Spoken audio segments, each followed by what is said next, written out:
শ্রদ্ধেয় সভাপতি সাহেব, জলসার সভাপতি আব্দুল্লাহ মাদানী সাহেব, আমার বাবু আতিকুল্লাহ এবং এই মাদ্রাসার কর্ণধার জালালউদ্দিন বুখারী সাহেব,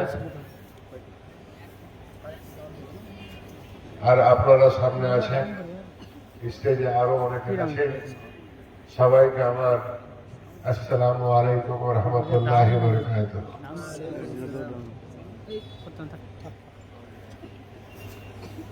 মাদ্রাসা, আমাদের এই ইসলামী মাদ্রাসাগুলো চাঁদার উপরেই চলে। বিভিন্ন লোক চাঁদা দেয়, সামান্য কিছু অর্থ আরো অন্য দিক থেকে বাচ্চাদের বাবার কাছ থেকে আসে। তো এই মাদ্রাসা তো বানানোর সাথে সাথে আমি একটা অনুরোধ করবো আপনাদের, হাদিস আর কোরআনের সাথে আপনারা আধুনিক শিক্ষা যেটা আমাদের বাংলা, এটাও জুড়ে দিয়ে, কারণ শিক্ষা এটারও খুব দরকার আছে দেশে চলার জন্য, আর আখিরাতের জন্য তো হাদিস আর কোরআন লাগবেই, উপায় নেই। দান, আপনারা যারা সামনে আছেন মাদ্রাসাকে দান করবেন, তার নেকি জড়িয়ায় আপনার কাছে যেতেই থাকবে যতদিন শিক্ষা চলবে। আমরা এখন বসবাস করছি যেখানে, ভারতবর্ষ পৃথিবীর মধ্যে সব থেকে শ্রেষ্ঠ দেশ। এক সময় এই দেশটার তুলনা হতো অন্য দেশে, যখন কোন লোক গল্প করত তো ভারতকে খুব সম্মানের চোখে দেখত লোকে, কারণ এই এমন একটা দেশ, এই দেশে হিন্দু, মুসলিম, শিখ, ঈসাই এবং বিভিন্ন ধর্মের লোক নিজের নিজের ধর্ম ঠিকঠাক ভাবে পালন করতে পারে। এই জন্য এই দেশটার মান সম্মান পৃথিবীর মধ্যে শ্রেষ্ঠতম জায়গা থেকে ছিল। বর্তমানে একটু আমরা ওই জায়গা থেকে, সুনামের থেকে একটু বদনামের জায়গায় এসেছি, যেহেতু দিল্লির শাসন আর কলকাতার শাসন, মানে নবান্ন যেটাকে বলা হয়, দুইজনের শাসনের সাড়াশি চাপে আমরা খুব একটা বিপদের মুখে আছি। যে যেটাই বলছে, মাননীয় মুখ্যমন্ত্রী যেটা বলছে তার উল্টোটা করছে। যেটা উনি বলবেন ওটা যদি বিশ্বাস আমরা করি তাহলে আমাদের ক্ষতি হয়ে যাবে।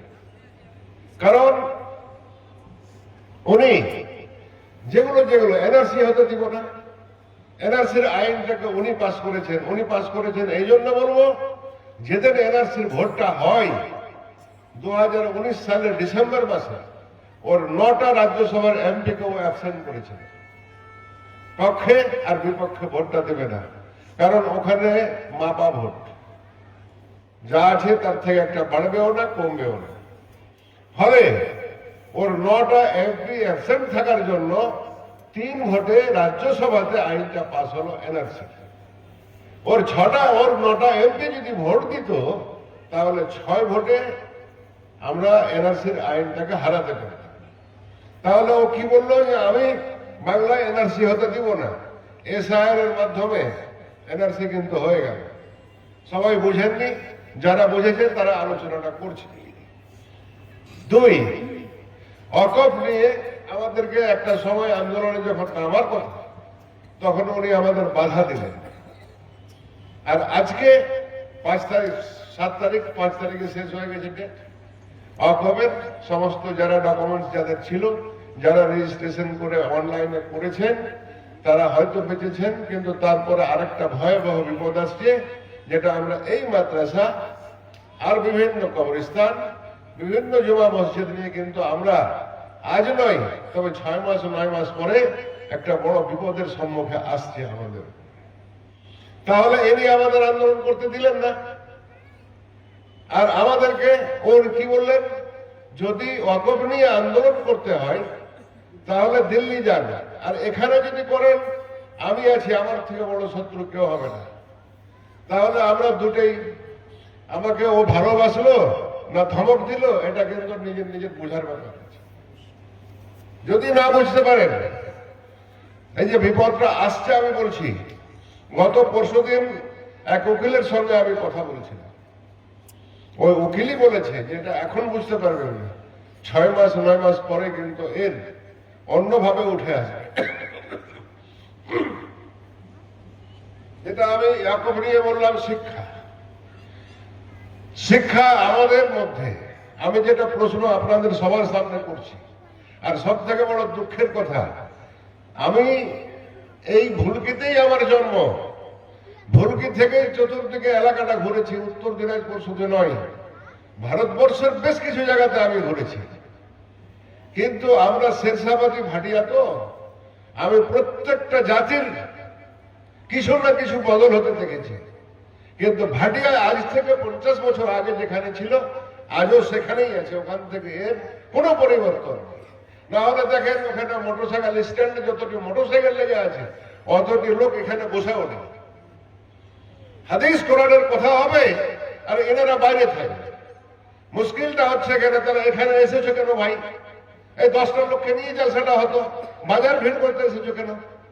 যদি জানতে হয় হাদিস কোরআন, এই জন্য বলছি পৃথিবীর সব থেকে নিকৃষ্ট জায়গা হচ্ছে বাজার, আর সব থেকে অতি উত্তম জায়গা হচ্ছে মসজিদ। এখানে মসজিদ আছে, এখানে শিক্ষা প্রতিষ্ঠান আছে। তাহলে শিক্ষা প্রতিষ্ঠান মসজিদে নেই, আছে বাজারের মধ্যে নিকৃষ্ট জায়গাতে। কারণ আমরা ওইটা ভালোবাসতে বাঁচতে বাঁচতে এমন একটা অভ্যাস হয়েছে যে এখানে হাদিস কোরআনের কথার জায়গায় না এসে আমরা বাজার নিয়ে মত্ত হয়ে আছি। আর এখানে আলোচনা শোনেন, যেটা আমি আজ 3 বছর ধরে বলে আসছি লোককে, প্রত্যেকটা জালসাতেই বলেছি আমি, যেটা আজকে ঘটছে আমারও লস হয়েছে, আপনারও লস হয়েছে। এটা ভাববেন না যে শাহাবুদ্দিন আগুনে জ্বলছে আর আমরা সুখে আছি, তা না। সবাই জ্বলছি আগুনে। ওই কিয়ামতের মাঠে যখন কেউ কাউকে চিনবে না, ওই অবস্থাটা আমাদের আসবে। এখানে কম্পিটিশন চলছে কার সাথে? কম্পিটিশন হয় শিক্ষা নিয়ে। একটা সময় আমরা করেছি, আমরা কোন নেতাকে বলেছিলাম যে আমার দমানা হাই মাদ্রাসা, উচ্চ মাধ্যমিক না হলে তোর দলটাকে শেষ করে দেবে। তখন ছিল এটা আমাদের ডিমান্ড। এখন ডিমান্ড কি আছে? মন্দির আর মসজিদ। যে জায়গায় আমরা দাঁড়িয়েছি, মাননীয় মুখ্যমন্ত্রী 2,500 কোটি টাকা, 2.5 থেকে 300 কোটি টাকা খরচ করে জগন্নাথ মন্দির বানালেন উনি দীঘাতে। এটা আমার আপনার ট্যাক্সের টাকাতে। কে পারমিশন দিয়েছিল? আবারও বলছে আপনার বিধাননগর, যেটা কলকাতা, ওখানে 16 একর জমির উপরে উনি একটা বড় দুর্গা মন্দির বানাচ্ছে। সব মাপজোক হয়ে গেছে, উনি আজকেও বলেছে, ফেসবুকে দেখলাম। আবার উত্তর বাংলায় একটা মহাকাল মন্দির বানাবার খুব শখ। তা আমি বলছি তুমি একটা নয় 1000টা বানাও, তবে আমার টাকা দিয়ে নয়, জনগণের টাকা দিয়ে নয়, তোমার বাপের টাকা দিয়ে তুমি বানাও, আমার কোনো আপত্তি নেই। কিন্তু তুমি আমার টাকা খরচ করবো ওখানে কেন? আমার এটা প্রশ্ন আছে। যেমন ধরেন আমার ওয়াকফের উপর হয়ে গেল কথা, একটু ইশারা দিলাম শিক্ষা নিয়ে। শিক্ষাটা কোথায় গেল আমাদের? পশ্চিম বাংলায় 8,500 স্কুল উঠে গেল। আর আমার এখানকার এক বিধায়ক সেদিন বলছিল আমি 16টা কবরস্থান ঘেরবো। তো 16টা কবরস্থান ঘেরা নিয়ে আমার আপত্তি নেই, তবে মদ খেয়ে লোকগুলা মারছেও, মদ খাওয়ায় তুমি দোকান করে। আর এখানে তুমি বলছো কবরস্থান থেকে যেন লোকগুলো পালাতে না পারে তার জন্য ঘিরে দিলাম বাউন্ডারি। ওটা দরকার নেই আমার। যেটা বিতর্কিত কবরস্থান ছিল ওটা ঘেরা হয়ে গেছে। এটা আজ থেকে 20 বছর আগে ঘেরা হয়ে গেছে। এগুলো আমার ভুলকি কবরস্থান কে ঘিরতে আসবে? কে দখল করতে আসবে? গোপালপুর কবরস্থান কে দখল করতে আসবে? এখানে ওই ফালতু টাকাটা শিক্ষার দিকে খরচ করো। আমরা শিক্ষাটা চাই। শিক্ষা হলেই আমাদের মাথাটা সোজা হয়ে দাঁড়াবে। যে জাতের শিক্ষা নেই ওই জাতকে পশু ছাড়া কিছু বলা যায় না। আমি আমাদের ভাটিয়াদের বলছি, সার্ভে করে তো 12% শিক্ষিত আমরা। তাহলে আমার উন্নতি কোথা থেকে হবে? হুজুগে চলবে সব। আর যে দল আবেগে চলে, যারা আবেগে বেশি দৌড়াদৌড়ি করে, তারা নষ্ট হবে। তারা কোনো ভালো মন্দ চিন্তা করতে পারবে না। চিন্তা ওরাই করবে যারা লেখাপড়া করে ভালো জ্ঞান অর্জন করবে, জ্ঞানের মাধ্যম থেকে তার বিবেকের সাথে প্রশ্ন করবে আমি এই কাজ করলে ভালো হবে না মন্দ হবে। তাহলে আমাকে শিক্ষা গ্রহণ করতে হবে। আর ভালো সুশিক্ষা যদি গ্রহণ করতে হয় তাহলে মাদ্রাসা লাগবে। তাহলে মাদ্রাসায় আমাকে লেখাপড়া করাতে হবে ছেলেপিলেকে। তাহলে ছেলেপিলেকে যদি ভালো লেখাপড়া করাতে হয় তাহলে এই মাদ্রাসাগুলোকে আমাকে বাঁচিয়ে রাখতে হবে।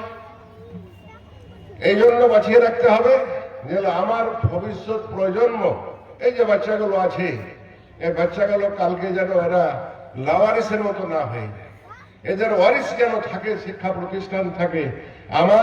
আমি ওকে দায়িত্ব দিই আর না দিই, আজ থেকে 5, 7, 10 বছর পরে আমার দায়িত্বটা ওদের কাছে অটোমেটিক চলে যাবে। আর যে জাতের যুবক ছেলে মূর্খ থাকবে ওই জাত কোনোদিন সোজা হতে পারবে না। আর যে জাতের যুবক ছেলে শিক্ষিত হবে ওই জাতকে কেউ আটকাতেও পারবে না।